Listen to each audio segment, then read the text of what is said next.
full of the wildest life and possibility. I said, one Mississippi, there's a magnolia tree. It's Super Talk Outdoors with Ricky Matthews on Super Talk Mississippi. From the Foundation Studio right here on Biloxi's Back Bay in beautiful coastal Mississippi, welcome to Super Talk Outdoors, where we celebrate every single morning at lunchtime the world-class outdoors of the great state of Mississippi and the people who make it, so special. They're passionate about it. They love it just like I do and just like you do. So thank you for joining us here on the powerful Super Talk Network. Super Talk Outdoors is brought to you by The Foundation, capital T, The Foundation. They are working to protect the outdoor heritage every single day. I really enjoyed my conversations last week with Mossy Oaks, Toxie Hayes, and Cuz Strickland. What a terrific conversation that was. If you missed it here on the Super Talk Network or on Super Talk TV, just do a search for Super Talk Outdoors, and it's going to come up. It's available on YouTube or Facebook. You can get it on your favorite podcast. Just do a search, Super Talk Outdoors. Let's turn for a second to my producer, Cal Curley, and just say, how you doing, my buddy? I'm doing pretty good, trying to recover from the long weekend. Yeah, it looks like you got a little sun. Did you go fishing this weekend? No fishing. Worked all day Saturday, had fights Saturday night, and then got home around midnight, was up at 4. My son had a baseball tournament yesterday in Ocean Springs, so we had to be at the ball field at 8 a.m. and didn't get home until 6 p.m., I believe, last night. It was a pretty long day. I thought I was windburned until I looked at it like, whoa, that's not wind. Sunburn, man, for sure. Yeah. For those who are watching on Super Talk TV or YouTube or Facebook, you can see he's got a little bit of a red nose, like Rudolph the Red-Nosed Reindeer. So, Kyle, did you see that sunset this morning, or that sunrise this morning? I missed it this morning. You did, though, didn't you? Yeah, show that picture I took from my house here on the beautiful Back Bay here in coastal Mississippi. It was just absolutely incredible. We're so lucky and blessed to be here. And I like to often say that's God's handiwork right there. You don't get any better artist than that. Unbelievable. And it was not touched up at all. But it was a beautiful morning, wasn't it, man? It really was. The weather's finally turning in our favor. I think, you get a couple of weeks like this and we'll all be good. So we spent the weekend up at my place in the Delta. We actually spent about 4 days up there, finishing up our food plots, moving stands around. You can throw up some of those photos to show people kind of what we were doing at my place. And, what was really cool about it is we actually got to enjoy the fireplace, man. I mean, woke up, I think, Sunday morning. It was in the upper 40s. Man, I mean, you can't pick better weather for the Mississippi Delta, that is for sure. And we moved some stands around. One of the photos we're showing is we had a forklift, and we lifted up our shooting houses to check the legs underneath them. And even though you use pressure-treated lumber, sometimes you can still get some rot. And it's probably a good thing to do that every few years, just to check them, just out of safety, for sure.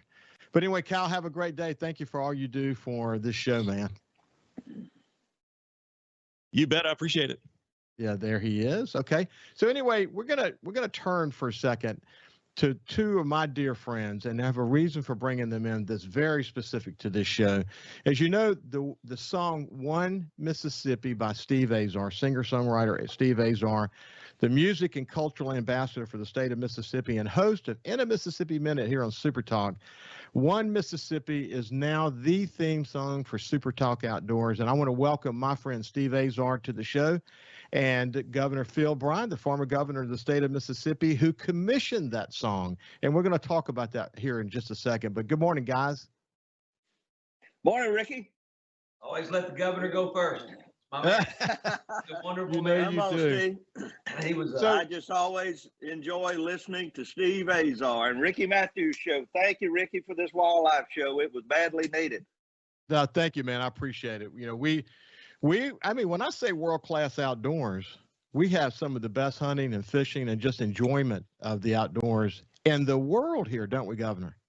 Yeah, absolutely. Just sheer beauty. I love the sunrise you saw this morning and shared with us on Facebook over the Mississippi Gulf Coast, coastal Mississippi. But Mississippi Delta, as you talk about, you get the best of both worlds. You're like, man, I was born in the Delta. So many wonderful experiences up there in Sunflower County and Morehead. And then we love the Mississippi Gulf Coast since we've 2 years out of office, Deborah and I just take off. And go to the Gulf Coast. We love it. We were down on cruising, spent about 4 days down at cruising, and it's the outdoors. Yeah. I got a little jealous. I saw some photographs of you and your son, I think, going out and catching some trout. Yes, we did. Yeah. And I didn't get to. So there's that. Well, we've All right, invited let's you hear before, Azar. and we'll invite you again. I can come. I'm much less busier than I used to be, which is a good So thing. listen, I just think it's amazing that Steve has enabled us to use his song, One Mississippi. And we'll come to Steve in just a second. But when you commission that song, I don't care what your political influences are or whatever the division in the world might be. But when we're in the outdoors, that's when we're one Mississippi, isn't it? Absolutely. And you hear the song reflect that. When Steve and I were meeting in the mansion that morning, and I said, and he'll tell the story better than I can. It was such a wonderful day with my friend Steve Azar, but something that children can sing, something that's non-political. The state song now is an old campaign song from a candidate for governor in the 1960s.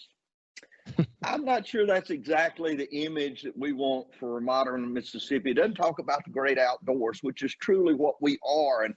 And I just talked to Steve, and he can tell you the story, but the next morning he called me and said, hey, he left me a voicemail.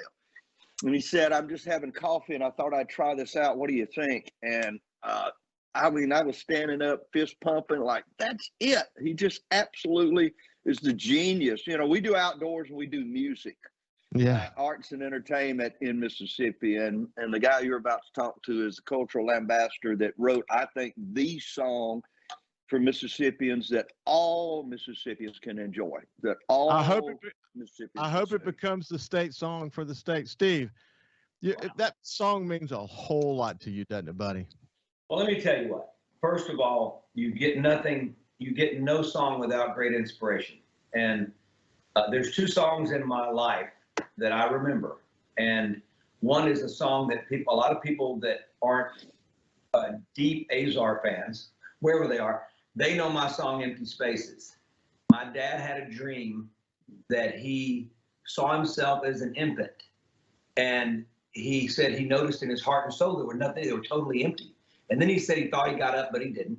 And then he woke, then he went back to sleep or whatever. He was still in the same dream. And he saw himself at the age that he was, and he noticed that all these great memories and accomplishments and the love of his life and the children and all that. And he said that he noticed it with the heart and soul were full of all these things. And he said there were no more empty spaces. So I said, let me go. I felt the same way. So two songs in my life. I felt the exact same way when Governor Bryant started to do that. I all of a sudden had deja vu. They had the same tone in their voice because I was on the phone with Dad. But I was looking at Governor Bryant, and it wrote itself because he laid it all out there. So I was in a hurry to leave. I didn't want to tell him. I was with Governor Bryant, let me go because I got it.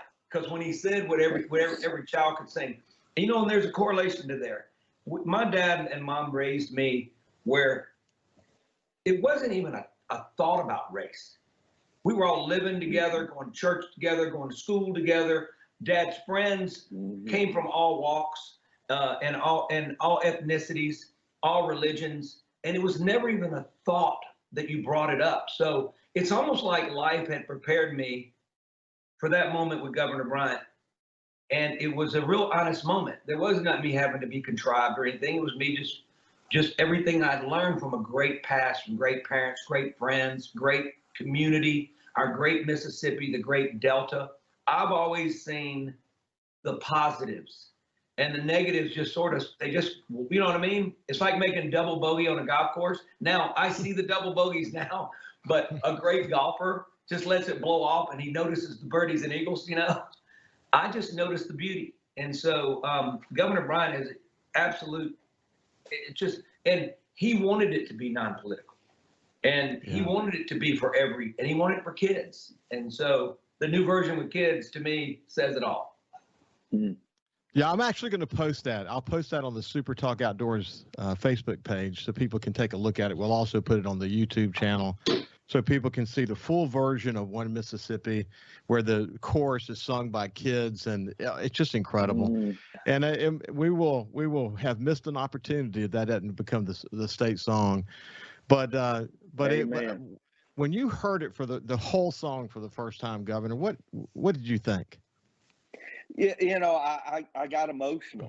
I was so overjoyed. The things that I heard, the mockingbird on his limb, the food. I mean, you can't be in Mississippi and not know about food and how wonderful it is. And I just realized that the words touch you. It's like the first time I read To Kill a Mockingbird, and I said, gosh, I know those people. I know what they're going through, what they're feeling. And so when you hear One Mississippi, you know what he's talking about. You go, yeah, I've been there, seen that, I know exactly. I've had one of those. Yeah. And one of the things that I realized that we were talking about that day is like, what do people in America? Governor, let's do this. We'll come back on the other side and we'll finish that thought. Steve, Rick, thank you for joining us, buddy. We'll come back with Governor Phil Bryant right after this. Love you guys. He's Outdoors. It's Super Talk Outdoors with Ricky Matthews on Super Talk Mississippi. Welcome back to Super Talk Outdoors here on the Super Talk Network, and I really enjoyed having Steve join us at the beginning of the show. Steve Azar, the music and cultural ambassador for the state of Mississippi. What a great talent he is, and his song One Mississippi, I'm so thankful that he has given us permission to use that as the theme song for Super Talk Outdoors. Hey, Governor, when we went to break, you were in the middle of a thought.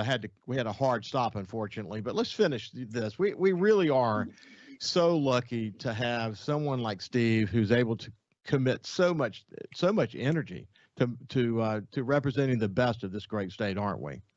Absolutely. And here's one of, I think, the geniuses of country music today. And he came back to Mississippi. He left Nashville, had a wonderful career, had some top tens. I think Waiting on Joe, or maybe I Won't Be Me Till Monday, is like the most played song on radio stations. I mean, it just during that time period. He's remarkable, but he came home and he's serving here and as our cultural ambassador. But the day we were in the mansion talking about the state song, I said, what do people know about Mississippi? Well, they know the river. When I travel the world, they'd go, oh, yeah, you got a big river. Yeah, we do that. But we also were a unit of time. So what is a second? It's one Mississippi. When you're in the backyard, kids in California are in the backyard about to snap the football, and they're going one Mississippi, two Mississippi, three. So we were that literally universal unit of time that was a second, one Mississippi. And so if you want to count seconds, you go one Mississippi, two Mississippi, three Mississippi. And we talked kind of a little about that. And he's always like, that's it. I'll see you later. I thought, I hope I didn't hurt us. I love the way, Mississippi came back. Yeah, we have visited. Steve and I have had the opportunity to visit numerous times, me on his show, he on my show, and the Coast View on the coast, and now here on Super Talk Outdoors. But he's a lot of fun just to spend time with. But when he talks about the songwriting process, he loves to say that the song writes itself. He's looking for that inspiration. So whatever it was in that moment between the two of you guys, it really inspired him. And you think about the words capture every corner of this great state, the essence of this great state. And to hear the most recent version with the kids singing the chorus, wow. I mean, it's just it's very special. It's just got to be the state song. I hope the legislature is listening in and realize that the old song and the connections it has is not the new Mississippi. With the new flag, the new feeling of moving forward together, we've got to have a new song. This is it. I think you're so right. Hey, listen, when I look back at my past, hunting and fishing with my grandfathers and my father, so many amazing memories. The opportunity I have now to hunt with my kids and now my grandkids, I get to take them to the farm and enjoy that time with them. I bet when you look back, it's really kind of hard to center in on the most substantial experiences because there's been so many of them, haven't there? There is, and it becomes like a big painting. There's a person over here in the corner, which was one of my favorite uncles. And he was always the guy that was just so much fun to be with, who would take you in the woods. There's Delta National Forest. There's hog killing. We had a lot of hogs in the Delta, and they were mean old animals. And when you saw one, you tried to kill it. And that evolved into hunting with my cousins in the woods near Fiddler, Mississippi, or near Onward. I'm sorry, near Onward, and taking down hogs with a knife. So when you've been there, trying to flip that old boar over and take him down with a knife, you got memories. Yeah. You may have stitches too, right? You may have, and I've hunted them in Calk Island, and I did that a lot. Probably not so much anymore. That's something that the First Lady really doesn't like me doing. But as a child, going and camping, you talked about building that fire. Building up that big fire in the middle of the woods, nowhere, and everyone's sitting around that fire telling stories and what you saw today, and if you saw a doe come through, and or turkeys, it's the best of memories, the best of times, and I still love it. I moved back to the country. It seems like when you're a kid, you say, I can't wait to get out of here. And as you get older, you say, I can't wait to get back. We moved to Copiah County down southwest Mississippi, big old deer down around Port Gibson and that area in there. So we have deer on our place. We feed them. I got 2 pretty good groups of turkeys that come back through the back pasture. So yeah, I think it is innate in us that we still look for that Garden of Eden, and I think it's around here somewhere, maybe in the Delta or Copiah County, but it's all here. over. It's all over. Yeah. What's so interesting is that people who don't understand hunting, and I'm not saying anti-hunters, I'm just saying people who don't understand hunting, that don't understand the conservation efforts that are underway, both by fishermen and hunters, to make sure we have good, healthy populations of animals in the state. But people who don't get it, they don't understand that it's rarely about actually shooting the animal or catching the fish. It's the process. You saw some of the photos that we were showing at the beginning of the show, out there moving stands around and planting food plots, and that's hard work. And I catch myself during it as my son's with me and my good friends are with me, thinking, man, I'm enjoying the heck out of this. I love it. I can't get enough of it. I know. Yeah. Is there anything better on a cold day when you're in that stand and the sun's about to set and the deer start wandering into the field and the sunlight's just coming through the trees? It's the coolness. There's just not a better moment. You're talking about being with God, and I love those moments. But if there is a moment when you say thank you to the good Lord, it is that moment, or when the sun's just peeking up and you're trying to find your way up that stand. Those are the best of times. But in the evenings when everyone's cooking and you're sitting around the campfire, the brotherhood and relationships that you build, that's what it's truly all about. So I'm to the age now to where I'm, everyone says I'm not as mad at them as I used to be. Now I'm pretty mad at wildlife, bass, and trout. I'm still kind of, I want to get as many of them out of the water as I can. But it's just the fellowship.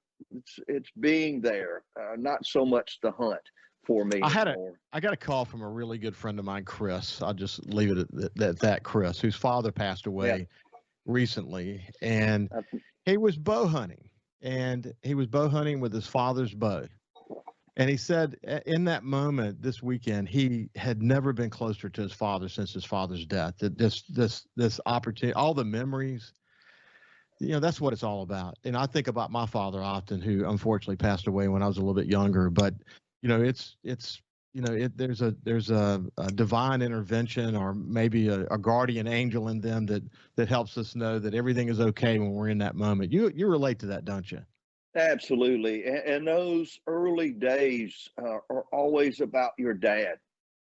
It is always about him taking you into the woods and telling you, don't move here, or watch that squirrel up there. He's going to come out of that nest in just a moment. And you just wonder, how does he know all of these things? He knew them all because his father took him into the woods. And they had to survive. My dad was from Sullivan's Hollow down in Mize, Mississippi. So They lived in the woods. They survived in the woods. But the joy that came from that relationship, he knew somehow just instinctively that you were passing through that corridor of becoming a young man. You were there with a weapon in your hand. It started out usually as a single barrel 410 shotgun. In fact, I've got two older brothers, and all three of us got the same shotgun for Christmas. When my older brother got through it, he kind of came to the second one, and then I said, I just can't wait till it comes to me, and I still have it at home today. But those bonds need to be built. And again, why we need to have open land, why we can have land, public land, that fathers can take their children to today, or it will go away. If you look at the generations following us, they're playing soccer, and we would be in the woods or on the riverbank running a trout line, trying to go somewhere that there were a bed of brim, and that was a food source for us. There's nothing better than catching a big old ice chest full of brim and then coming home cleaning them and cooking them. But that's going away, and if you don't teach that, if we don't capture that, and that's what hunters and fishermen do and outdoorsmen, we're passing that legacy on to our children and grandchildren. And if not, $1 billion industry in Mississippi will disappear. It is a billions with an S industry in this state. Yeah. That, along with farming, we're lucky to have such amazing public land available to us in the state. And we're also lucky that there's so many private property owners who are willing to make their property available to others. And when you add it all together, the enjoyment here in this state is incredible. We got less than a minute left. Final word there, Governor. I just think the great outdoors is even more than hunting, though. As I get out and I cut my place, as I tend to my trees, I've got 1,500 pine trees, and I watch after each one of them. And as the sun is setting and Deborah and I on the front porch, we are blessed by God with some of the most beautiful country in the world. So anyone that ever says anything bad about Mississippi has never been here or never listened to Steve Azar. They don't get it for sure. Anyway, thanks to Steve Azar and thanks to Governor Phil Bryant. We appreciate you spending some time with us. When we come back, we'll have William McKinley from the Department of Wildlife Fisheries. Welcome back to Super Talk Outdoors. As I said at the beginning of the show, Super Talk Outdoors is brought to you by The Foundation. They're the only outdoor foundation that directly supports the Mississippi Department of Wildlife, Fisheries, and Parks. Their financial support is really important to support wildlife and educational projects in this state. And the foundation is also focused on protecting our outdoor heritage in this state. They're working every single day on the issues that really matter to outdoorsmen and women in the state of Mississippi. So if you want to learn more about the foundation, you can go to the SuperTalk Outdoors page at supertalk.fm and at the supertalk.fm website and click on the foundation link. Hey, listen, that conversation with Steve Azar and Governor Phil Bryant reminded me of something that a friend of mine posted. Stacy Waldrop, who's the wife of my dear friend Terry Waldrop, we fish and hunt together and have for many, many years. But she posted this by Ralph Waldo Emerson. You've seen or heard it before, but I want to say it within the context of the outdoors and those who are working so hard to make sure our kids and our kids' kids enjoy this great state.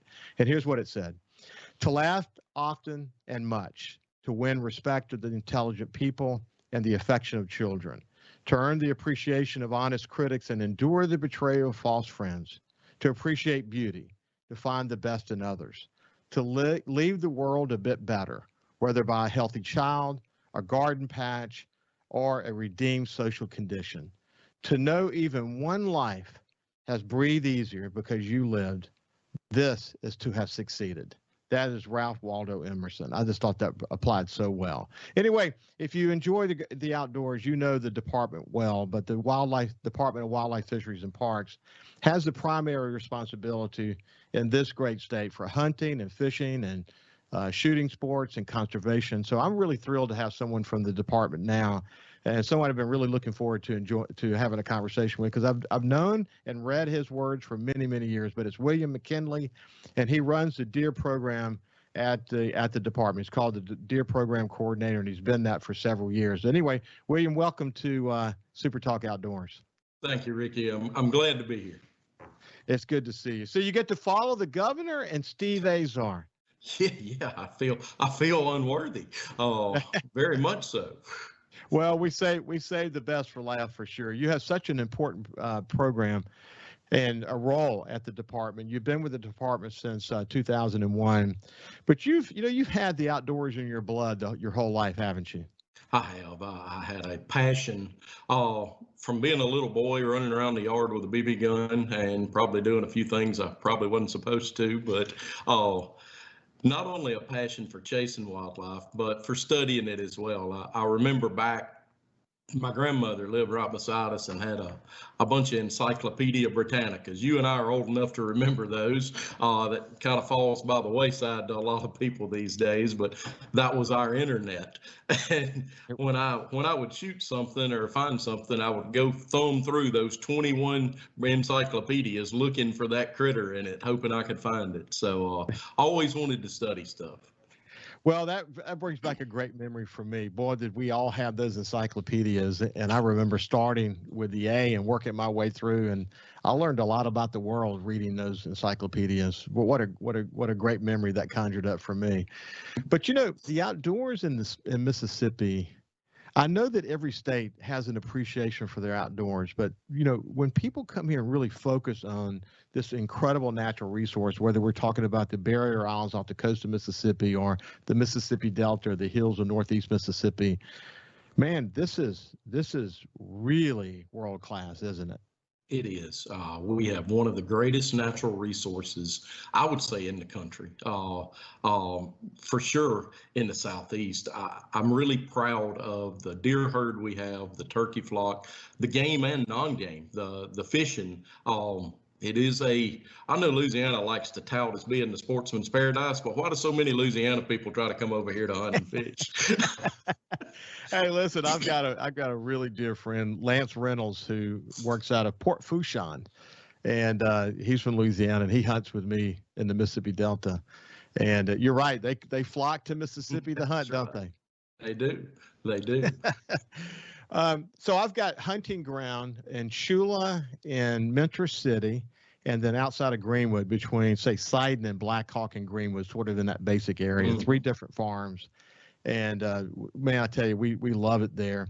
But as we were talking just a second ago with Governor Bryant, it's really the hunting aspect of it is just a small part of the overall experience, isn't it? It is. So hunting is so much in our culture now, and you can go back to when we didn't have deer, and many people remember when we had very few deer left in the state, and our agency was formed in 1933, and one of our first goals was to start refuges, start restocking deer. So you mentioned Tula, Holmes County. Holmes County started with a delivery of 17 deer in around 1968 or 69. We got those records, let off a trailer from a restocking effort. And so that's how it built up. That deer herd is because of folks that came before us with the Mississippi Department of Wildlife in restocking. It's incredible, their dedication over so many years. And, you may not be able to convince sort of an anti-hunter this, but someone who doesn't get hunting, the conservation efforts in this state are incredibly successful. And, you speak of, Shula, for example. Boy, there have been some incredible deer killed in that area. And, whether you like, actually shooting deer or photographing deer or just enjoying the great outdoors, the conservation efforts in this state across the board are some of the best in the nation, aren't they? They are. I work with a dedicated staff that I like to think that we've given our careers, and I speak for myself, but I speak for my colleagues as well, to a life as a public servant to try to conserve this wildlife resource that we have. And I just hit my 20-year anniversary a few days ago, so in working with this department, and it's been very good. And I love the work that I'm doing, and I love the goal that I have in mind. But conservation is so much bigger than just a small property. We can't say it enough while talking about the landowners out there, the landowners and the land managers, and they're the reason that we have the wildlife resource we have. We like to we can talk about the Department of Wildlife, and yeah, we give the guidance, but it's the landowners and the hunters and the managers that are doing it. So yeah, what's so good about it is, in the case of our main camp, we're surrounded by probably, let's say, 4 or 5 major property owners, and they all hunt.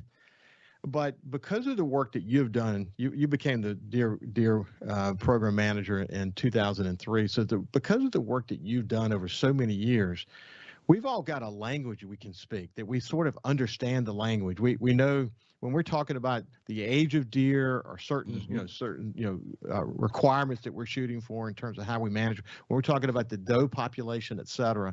When we're talking about even things like the location of our food plots and the kind of food that we're providing for the deer, et cetera, the importance of cutover and all these conversations that you have, we're able to have a common conversation and a common language, and we're able to actually shoot for the same goals. And when you can achieve that, man, the overall conservation efforts for an area beyond just a single piece of property can be very significant, can it? They surely can. And, we do a lot of whitetail deer research. We use MSU, Mississippi State Deer Lab, as our research arm, and just take a few of the studies that we've put GPS collars on deer in the past few years. These deer are traversing miles and miles. People think, oh, I've got 100 acres and those deer live in the cutover behind the house and they walk out to this. No, they may have been there when you saw them there, but they're covering every buck in the study went 4 or 5 miles at least. He may do it and come right back, and he may do it and stay gone for a month or several months, but bigger scale is what we've pushed. I've tried to push that in my career in forming cooperatives, getting more properties to work together, and whether they be big or small or getting a big combination of all of that together. And it has worked. When people are trying for older age class deer, they got to know if they let that deer go, he stands a reasonable chance of making it to next year. They got to know that their neighbors are taking as many does as they are on a routine basis to keep that herd healthy. And bottom line, Mississippi hunters work together. I'm going to brag on our hunters for a minute, because it is, according to the National Deer Alliance, we kill harvest more 3-year-old and older bucks than any other state. That is really incredible. We'll talk about why that's important here in a second. And you mentioned also the doe management efforts. Yeah, the work that Dr. Bronson Strickland's been doing, I mean, it's fascinating, the research and work that you guys are getting back about how these deer move around. When we come back, we're going to continue our conversation with William McKinley from the Department of Wildlife, Fisheries, and Parks. See you after this break. We live in one of the best places in America to enjoy the outdoors. So let's talk about it.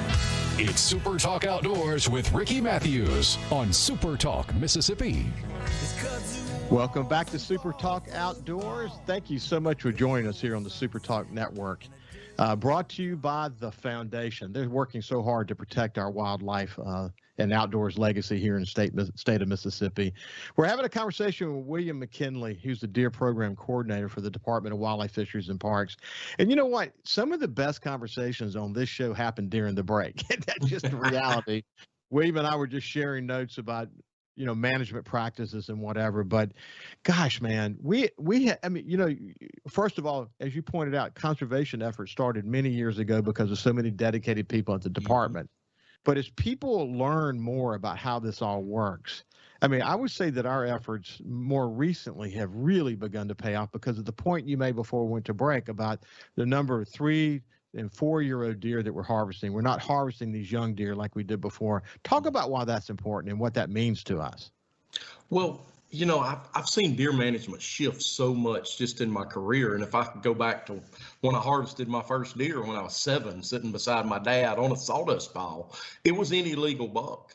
It was, you're looking for an antler. And the paradigm shifts of deer management over the years has been, we went from any legal buck to trying to encourage people to take antlerless deer, to regulate deer herds, to then remember the 4-point law? While it wasn't the best, It did get people to stop and look. It was followed by a spread and main beam rule, which got more better deer into the 2 and 3 year old category.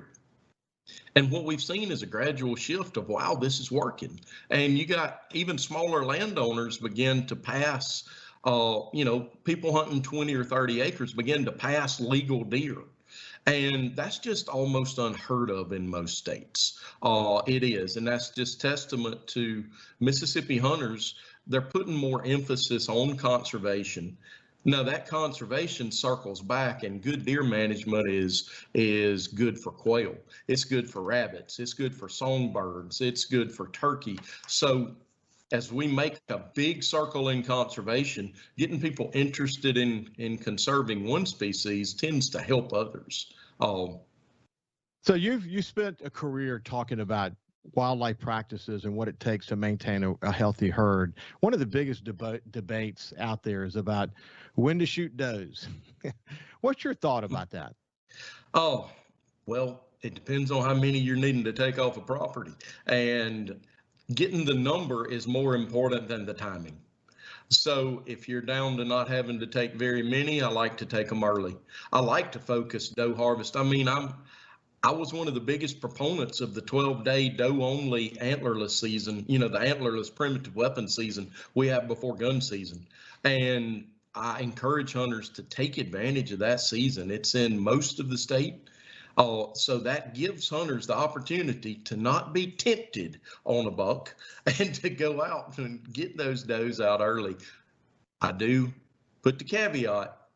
If you're needing to harvest a large number of does, you don't need to stop if you've only harvested half of that because you hit a certain time frame, except for legal season. So, yeah, I understand. So let's talk it. Let's say if you had 500 acres, and let's say you had a really healthy deer herd, and over the last few years you may have only taken 3, 4, or 5 does at a time.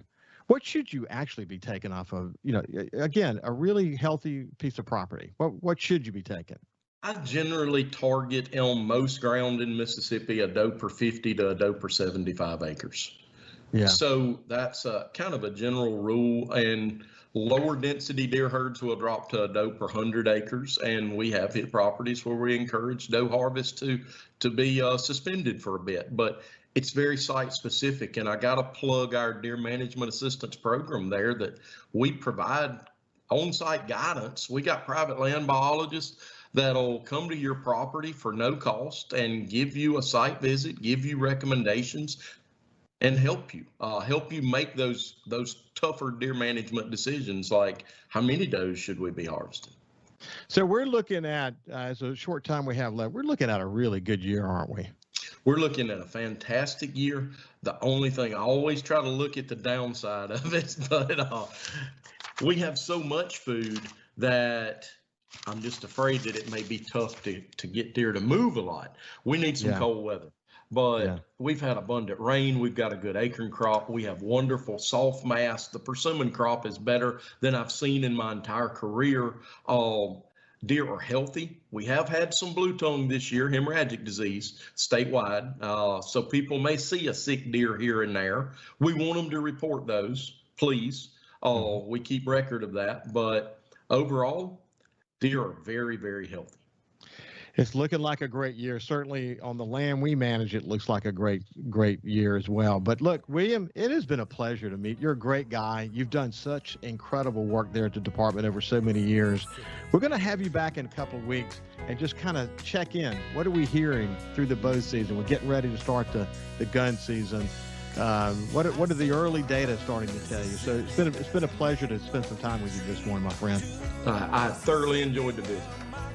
It's been a great day here on Super Talk. I want to thank my friend Steve Azar, Governor Phil Bryant, of course, William McKinley, who we just talked to. He's got a famous name, incidentally. I love the name. Anyway, join us next Monday on Super Talk Outdoors. Until then, be safe and enjoy the outdoors. We'll see you next Monday.